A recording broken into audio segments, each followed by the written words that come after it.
안녕하십니까. 지금은 총만 안 들었지 내전 상황이다. 자유 대한민국을 위해 끝까지 싸우자고 외친 한 애국 청년의 절절한 호소를 소개해드리겠습니다. 한 40대 젊은이가 국회의원 선거를 앞둔 요즘 많은 사람들은 최근 상황과 분위기를 매우 염려하고 있다면서 자유민주주의를 지지하는 유권자들이 반드시 투표장에 나가야 한다고 강력히 호소해서 큰 반향을 일으키고 있습니다.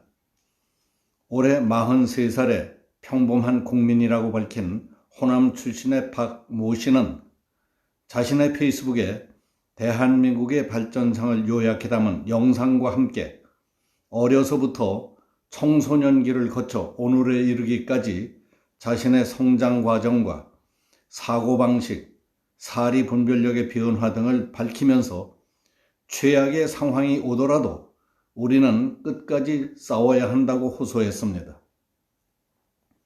그는 언론 노조와 국가 권력에 의해 장악된 공중파 방송, 종합 편성 채널, 그리고 인터넷 언론을 통해 보도되는 여론조사는 대한민국의 미래를 절망케 한다며 지금 대한민국은 마치 악몽을 꿈꾸고 있는 것 같다고 개탄했습니다. 다음은 박 씨의 호소문을 압축 정리해 본 겁니다. 먼저 대한민국의 현 상황과 투표를 포기해서는 절대 안 되는 이유입니다. 지금 대한민국은 민주화 이후 가장 더럽고 부패하고 비민주적이고 반인권적이면서도 무능한 정권에 의해 좌경화 늪에 빠져서 허우적거리고 있습니다. 그리고 이번 4.15 선거를 앞둔 현 시점의 여론조사를 토대로 보면 앞날이 더 암울하기 때문에 더욱 투표를 포기할 수는 없습니다. 실정보다 더 심각한 것은 부패, 비리, 언론 조작입니다. 경제, 외교, 안보 등의 실정보다도 더 심각한 것은 전임 대통령을 비리 혐의로 탄핵시키고 감옥에 보낸 자들이 더욱 더 부패하고 더욱 더 썩은 비리를 저지르고 있는 것입니다. 그리고 언론을 장악하고 친위부대를 아스팔트로 내보내서 여론 조작을 통해 유야무야하고 있습니다. 그 이전까지는 비리가 터지면 국민에게 사과라도 할 줄 알았지만은 지금은 소신 있게 비리를 수사하는 검찰총장이 오히려 공격을 당하는 세상이 됐습니다. 공중파 언론에서는 뉴스는 언제나 현 대통령 칭찬으로 시작을 하고 신문에서는 투표소에서 대통령을 직접 봐서 행복하다는 북한이나 중국 언론에서나 나올 법한 기사가 나옵니다.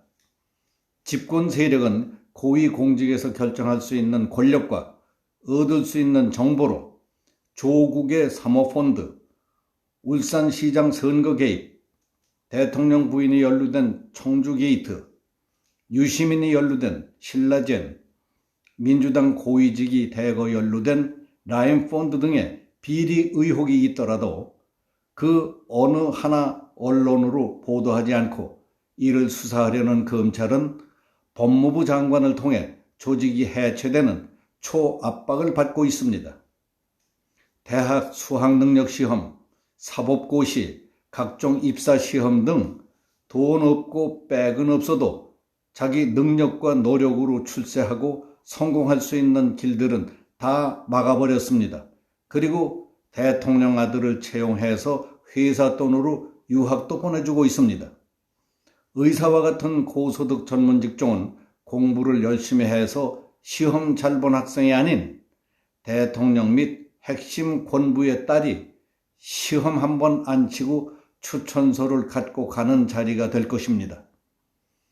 이처럼 지금 대한민국은 민주화 이후 가장 더럽고 부패하고 비민주적이고 반인권적이면서도 무능한 정권에 의해 좌경화 늪에 빠져 허우적거리고 있습니다. 그리고 앞날이 더 암울하기 때문에 더욱 투표를 포기할 수 없습니다. 그러면 만약 현 정권이 총선에서 다시 승리한다면 어떻게 될까요?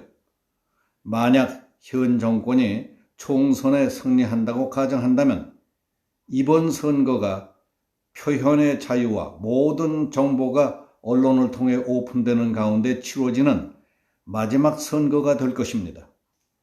그리고 여론조사가 맞는다면 대한민국은 지금 꿈꾸고 있는 악몽에서 영원히 깨어나지 못한 채 죽음을 맞게 될 것입니다.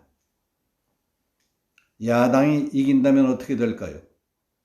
만에 하나 기적이 일어나서 야당인 미래통합당이 이긴다면 우리는 3년간의 악몽을 딛고 일어서서 여태까지 그래왔듯이 앞으로 위로 그리고 세계의 중심으로 한 발 한 발 나아갈 것입니다. 지난 3년 동안 저희 아버지와 내 친구들의 생각이 많이 바뀌었습니다. 초등학교 3학년인 저를 데리고 김대중 후보 연설에 점 2개라도 보태고 싶어서 유세장까지 갔던 우리 아버지가 최근에 바뀌었습니다.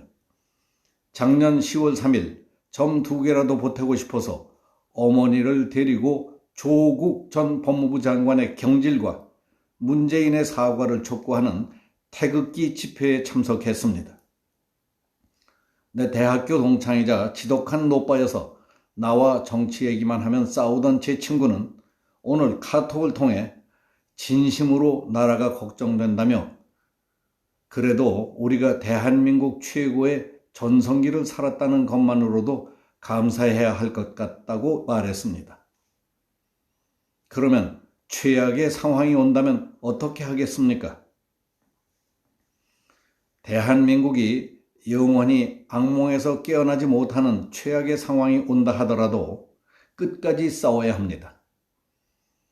그리고 우리 후손들에게 나만큼은 대한민국 산업화의 위대함을 부정하지 않았다.